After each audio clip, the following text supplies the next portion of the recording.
everyone. Welcome back to Global Retail Conference 2025, presented by WeSave, a transformative platform shaping the future of global retail and e-commerce.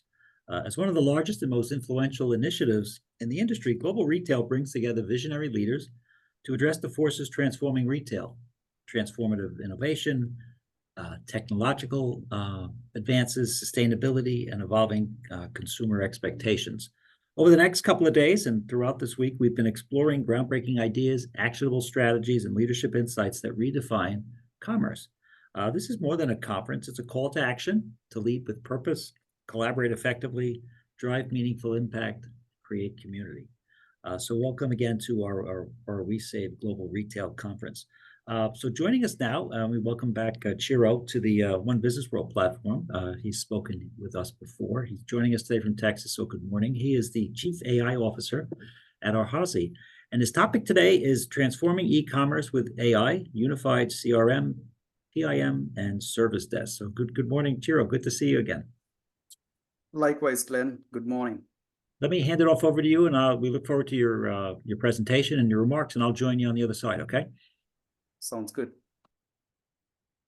E-commerce has gone a lot of change over the last 2 decades. It all started with digitization, what we call it as e-commerce 1.0. That was about looking at what are the core processes of e-commerce that can be digitized, the low-hanging fruits, and the most high-impact ones. And then organizations decided that inventory and product management, accounting and tax reporting are the most important ones that have really high impact, and then an opportunity for optimization and digitization. That's e-commerce 1.0. Then it came e-commerce 2.0. It went beyond those two focus areas. It extended to customer journeys, fraud preventions, global reach, know your customer better, serve your customer better, streamlining operations. That's e-commerce 2.0. What that really created was a lot of solutions, products, focusing on each niche area of the e-commerce landscape. E-commerce 1.0 was only a handful of solutions. There are few players like Oracle, SAP, and few reporting systems like MicroStrategy. That was all it. E-commerce 2.0 ended up with like innumerable number of systems.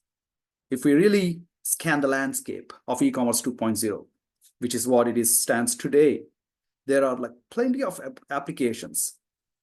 There are like at least 20 products focused on customers, several products focused on product. There are products focused on service. There are products focused on reporting. So there is a lot of choice that's created. And now where we see the future of e-commerce, it's for massive transformation. It's not about products. It's not about focus areas. It's about creating a unified customer experience. You may say that it's something not new. We have been talking about this for at least almost a decade. Creating unified customer experience, customer 360, and all those things. All those efforts to creating that unified experience literally did not result in the same level of expectations that organizations had because the technology wasn't ready. Artificial intelligence is going to basically transform and is creating a pathway for e-commerce 3.0. What that really means, e-commerce 3.0, where can we drive optimizations? Where can we drive transformations? Why it's so important for businesses, especially in retail or distribution space and e-commerce space, how they can leverage this and move forward and create a significant impact is what we are going to discuss today. A little bit about me, Chiru Bhavansikar, CEO, founder, and the Chief AI Officer of Arhasi. Been recognized as one of the most impactful Chief AI Officers of the year 2024. I was responsible for leading Google relationship and practice at PricewaterhouseCoopers and Deloitte in my past life. I was also an innovator in my DNA, responsible for creating Australia's first cloud computing platform. Now, what did we do at Arhasi? When ChatGPT came out in I think really like November 2023, we actually saw the potential in the GPT transformer architecture, which really created pathway for the next generation of artificial intelligence. We saw that this is beyond a chatbot. This can be really applied to transform business workflows. But there were two things that were missing in it. First is the integrity assurance. The second was context switching. We said if we can bring integrity assurance, which basically means if I can trust the decision and the reasoning that's coming out of that confidently. The second, context switching, able to actually switch between the context, like moving from customer to product to service. If it can do that seamlessly, then we have like an enterprise grade capable business workflow solution. And we actually invested in R&D, and then we actually came up with a solution that helps businesses to use AI to create enterprise workflows and optimize workflows.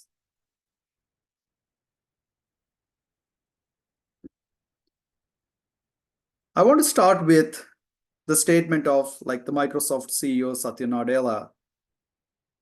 And this is a very significant statement, and a lot of people have been trying to analyze what this really means.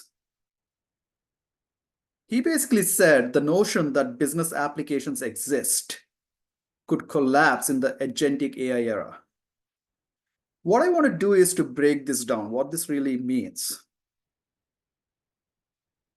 If you really look at how business applications are today, there are focus areas. Like even if you take e-commerce landscape, there is a focus area for inventory, there is a focus area for product, focus area for customers, focus area for reporting, focus area for customer journey, focus area for warehouse management. Let's take this whole landscape. There are a lot of business applications addressing each of these focus areas.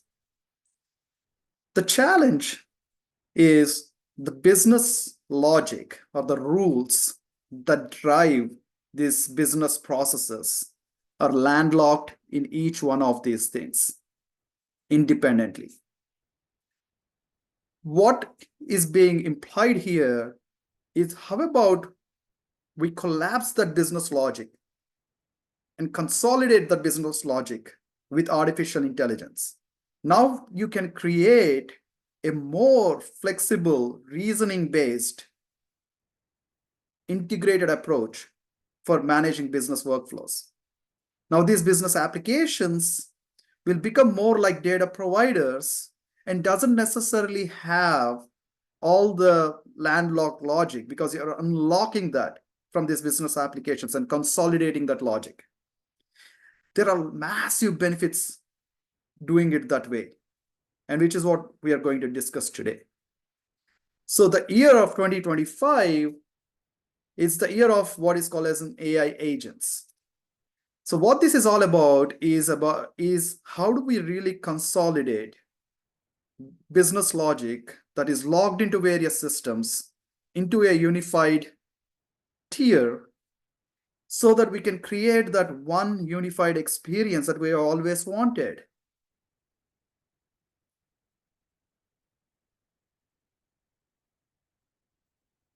So AI is the new enterprise tier for business logic or rules.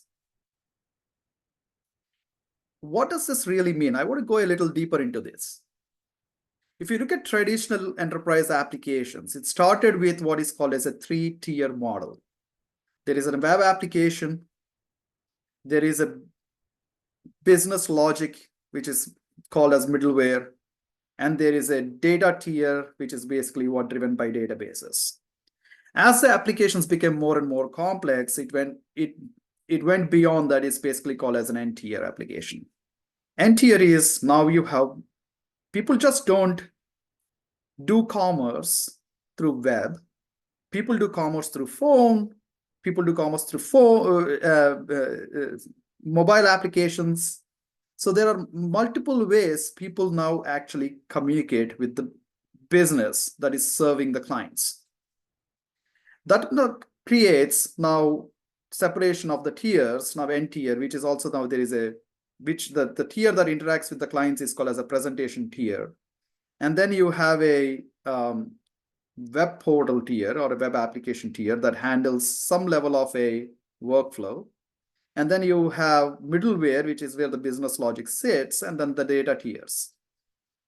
So what AI really does is, it is the next generation of this middleware or the enterprise tier, which consolidates business logic from multiple systems. Why it is important? If you really look at the traditional business tier, it is basically just a set of rules. The challenge with set of rules are very set in stone. They cannot adapt to changing dynamic circumstances. What this really also means is when there is a variance, humans need to get involved to resolve the situations. Let's take, for example, a standard rule says that a product purchased can only be returned within the first 30 days. That is a rule-based logic.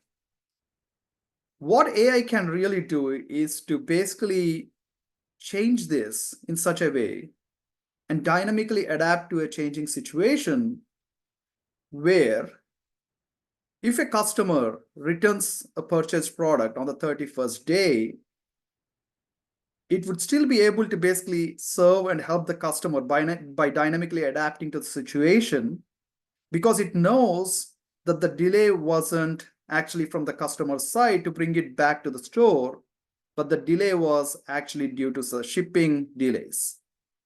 So it has the intelligence and reasoning beyond a standard rule to adapt to a situation. Let's take another example. If we look at a situation like a customer, again, the similar situation, a customer basically gets free shipping if he spends more than $100. That's a rule. If a customer ended up buying only $99.50, now the rule doesn't give a free shipping to the client. But what the AI can do is to evolve that logic and the rule in such a way that if the customer spends only $99.50, but because this customer's lifetime value and the brand loyalty is so high that I can make an exception automatically for this customer to be able to get free shipping, although he spent 50 cents less than $100, which is a standard rule. And the beauty of this is the AI is actually making these exceptions and adapting to the dynamically adapting to the situations without necessarily involving humans. That is the great part about why AI has this ability to transform and consolidate this business logic. Not only that, it can adapt to global customer base, understand the context and the nuances behind the cultural adaptations. Imagine you have, now the businesses are not like just local, not domestic in nature, they're international. You could have a customer somewhere in Philippines or India or Japan buying your product. The way they like to see a product, the way they actually deal with the business, the cultural nuances, the way they would like to see a product are widely varied from culture to culture and from country to country. AI, by looking at the customer personas and the geographic locations, historical interactions, and cultural nuances, and be able to dynamically create a workflow or an experience to the customer that will resonate well for them. AI can basically help in understanding context when it's actually applying a rule, rather than just considering it as a rule. It can personalize the outcomes and the results according to the value the customer is bringing to the organization. When it comes to the service professionals who is serving from the retailer side, it can create this extraordinary knowledge base, helping these organizations to better understand the customer and serve the needs of the customer, improve cross-sell and upsell.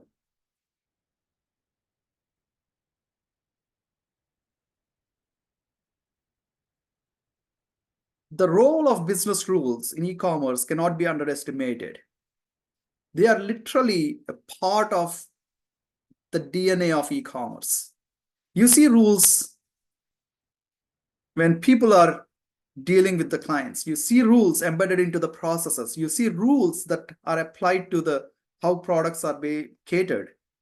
Let's take 3 key focus areas: customer management, order fulfillment, and product and inventory. In customer management, there are rules to personalized services. There are rules for loyalty programs. There are rules for how you actually manage a cart, shopping cart. In orders, there are rules for how you want to price things. There are rules for how you actually assess the availability of a stock. There are rules for what are the limits in how the orders are managed. There are rules for shipping. Let's take about product and inventory. There are rules for how do you want to categorize and recategorize products. And this is actually a very painful challenge that I see all the time. Let's look at categorization of products. It's so dynamic. The world is changing. The expectations of clients are changing. The same product can mean different things based on the context to different people. Continuous recategorization of these products has been a big challenge. How do you manage that better? AI plays the role. Inventory tracking based on rules, planning of demand rules, procurement rules, optimization of inventory based on rules. So rules are embedded into every part of the business process. The challenge here is all these rules are landlocked into each one of their own applications. There is no coherence to create a picture where it can dynamically adapt when we are looking at a complete picture of a customer journey. What we are talking about is, first of all, going from the concept of a rule to a reasoning model.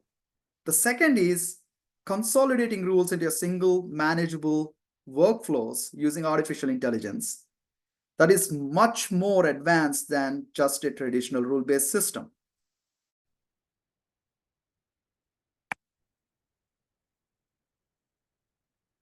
We believe AI is going to completely end the era of disconnected systems.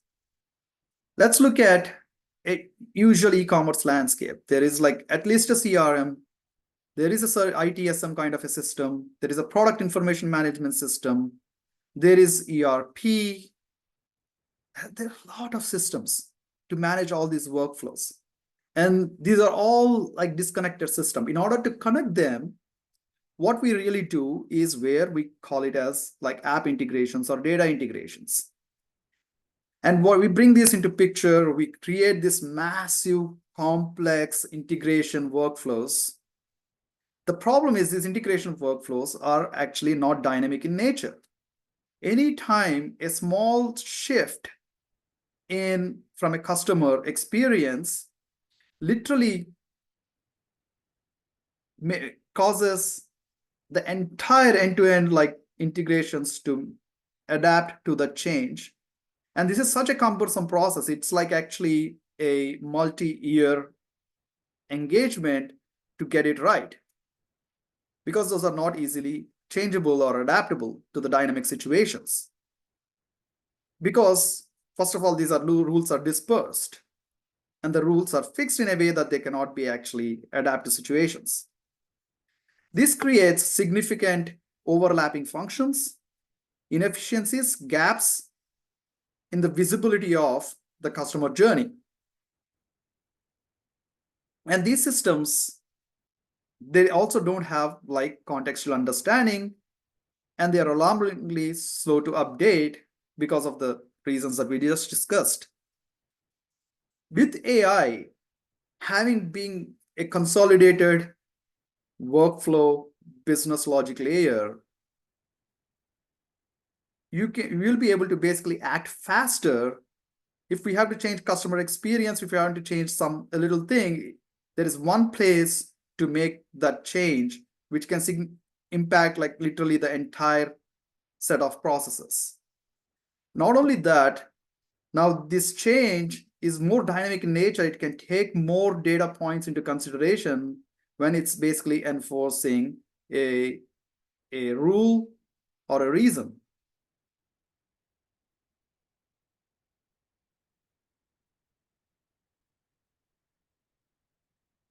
A lot of the times I hear that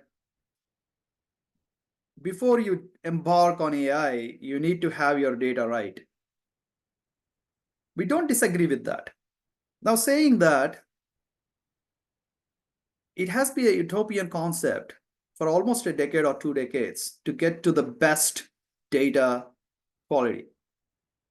The problem is not in achieving the data quality of the systems that support data, like data platforms or ETL pipelines. It's not about that. The problem is the problem of disconnected systems. There are too many systems with overlapping processes and functions. It's inevitable that you're going to have conflicts in data and you run into data quality issues.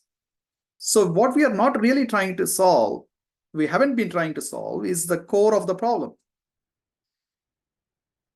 And the data variability is so high nowadays. And there are so many nonlinear situations that, customer engages with an organization. When you don't have that unified workflows, you run into a situation of uneven data quality. So imagine a situation like what we can do here with AI. We can improve product information. We can resolve multiple feeds or the same product, referenced differently across different systems, but it's actually the same product. We are able to use contextual understanding of the AI to create a meaningful product title or a meaningful product attribute. We can consolidate customer data from various systems. So you can reconcile duplicate customer records that comes from multiple orders from the same customer. Customer could have used different emails, but got shipped to the same address. How do you address that? AI is a great tool to address such situations. We can standardize pricing information.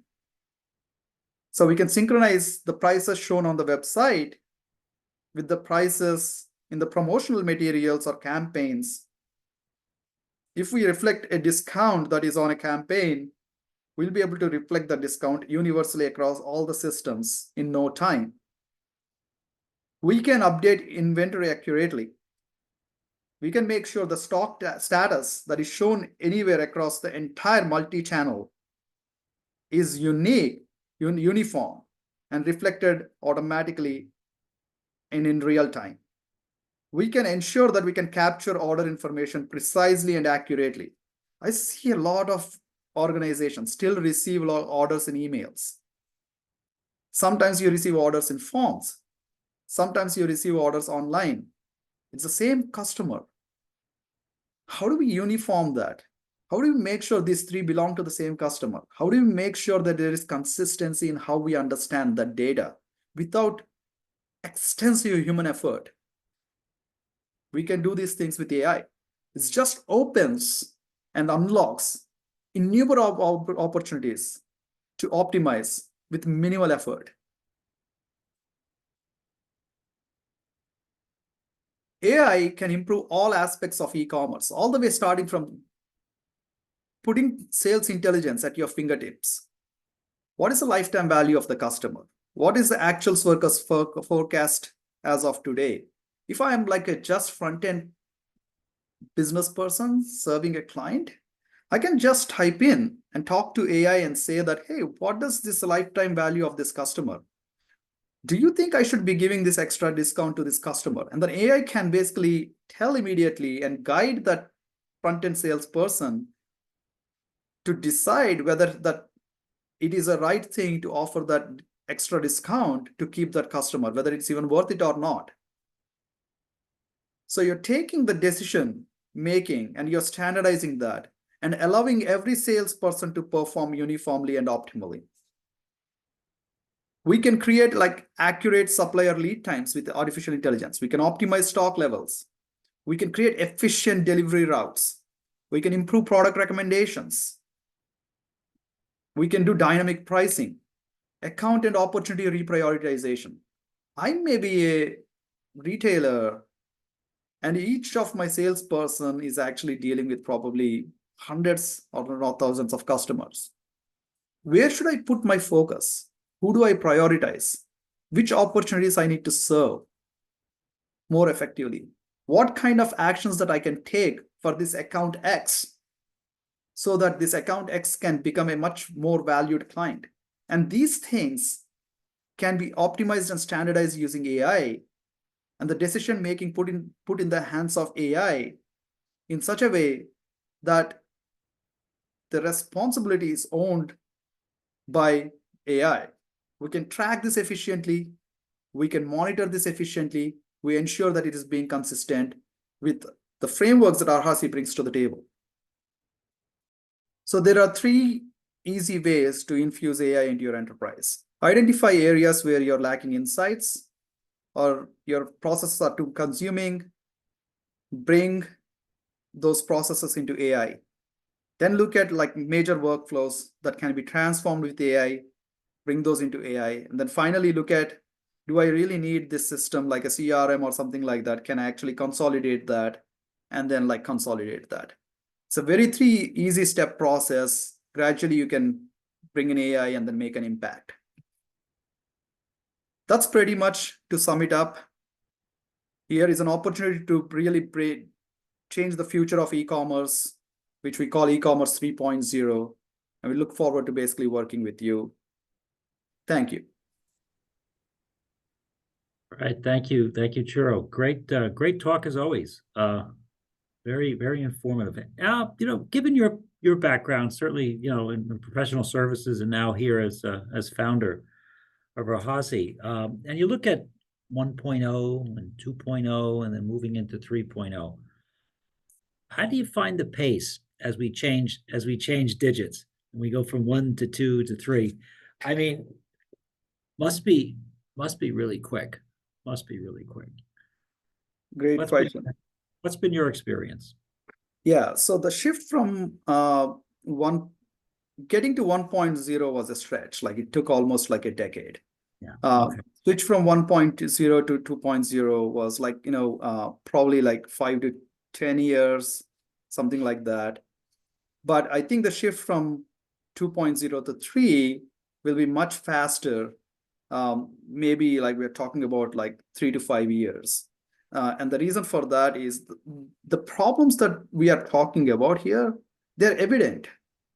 None of the things we discussed, like if we go to any distributor or a retailer or anyone, you say that, hey, do you understand these problems that exist in your enterprise? They'll say, yeah, absolutely. These are my day-to-day problems that I'm dealing with. Now, can you show an impact? Hey, how about we can come in, give us 4 weeks and change, at least fix like one of the problems that you're talking about, significantly impacting you, and make a change with AI. They would be welcoming that. Is this change going to shift and make a like major impact across the whole thing? Yeah, we are talking about 3 to 5 years timeline. So there will be consolidation of systems, the whole way of looking at perspectives, and the e-commerce being like very more modernized. That is But the change can start right now with very little investment, very little time. They can start seeing the value. Entrepreneurship at its heart is always about identifying the real problem, right? And then coming up with a solution, whether it's an actual product itself or a process or a complement or a way of doing things.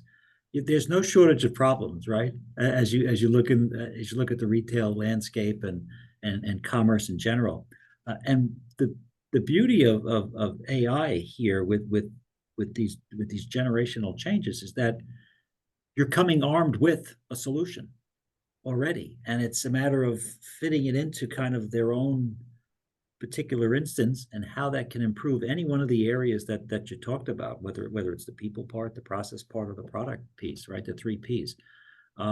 Working through that, because everybody, as you said, has order fulfillment, and there's going to be clunkiness, if you will, in anybody's process that this could actually come in and make a difference.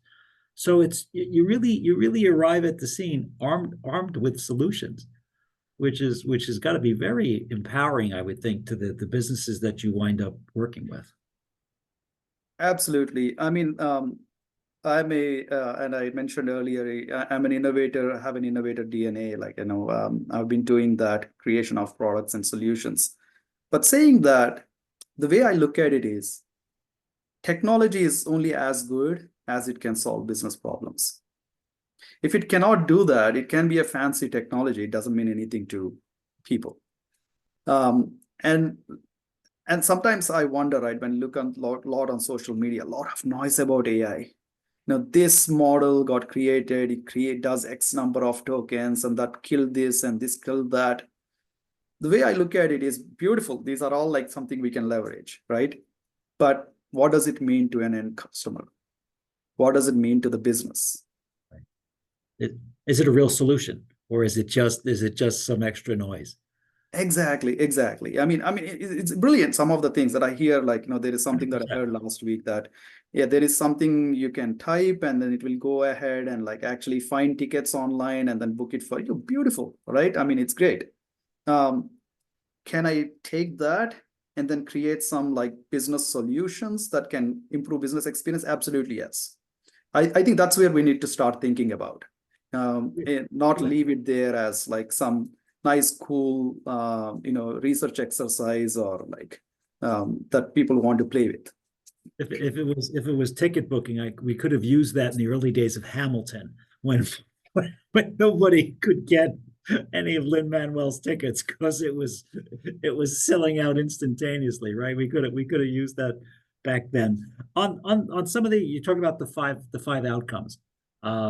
With some of the customers and e-commerce folks that you're working with in retail, do they always experience all 5? And do you need all 5 outcomes for success, or can you do 3 out of the 5 and feel good about the innovation? Yeah, so it doesn't necessarily be all 5. Like, even it can be 1.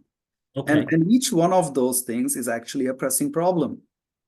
Especially having just like, let's say, a unified customer record. Because like I've seen like so many organizations receive like either like support issues or even orders in emails. And then there is someone who is actually placing an order online. There is someone actually placing an order through a form, right? So scanning it and sending it to fax it to people, organizations. So there is literally that creates 3 different variations of a customer record, right? I cannot even tell the person who placed an order online to the person who actually raised a support ticket. Why did he even call? I cannot create that relationship. And these things, what does is it actually creates a lot of internal cycles. Now you need more salespeople, more support people, and trying to figure out things and trying to coordinate, and the time actually spends in like coordinating and like and basically trying to resolve the issues.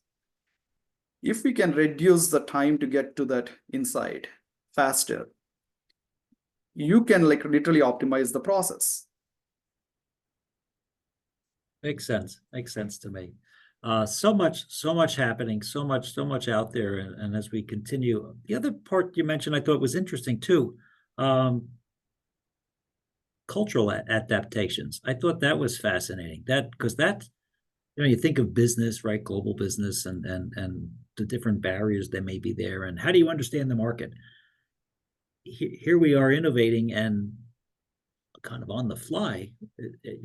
Well, we're now in Asia, right? And this is an Asian project or an Asian company, and to be able to adapt to that on the go without having to create a focus group or any of the traditional things we would have done, that's pretty empowering. Absolutely, absolutely. The beauty of this, in fact, we apply this in certain areas as well, even in laws and regulations and all those things. There are very adaptations that are required for each country or culture, right? So AI can actually literally learn what is a common cultural phrases, cultural interests of a specific country or something like that. And then when it's actually literally providing a specific response or guidance or anything like that, it can take those nuances into consideration.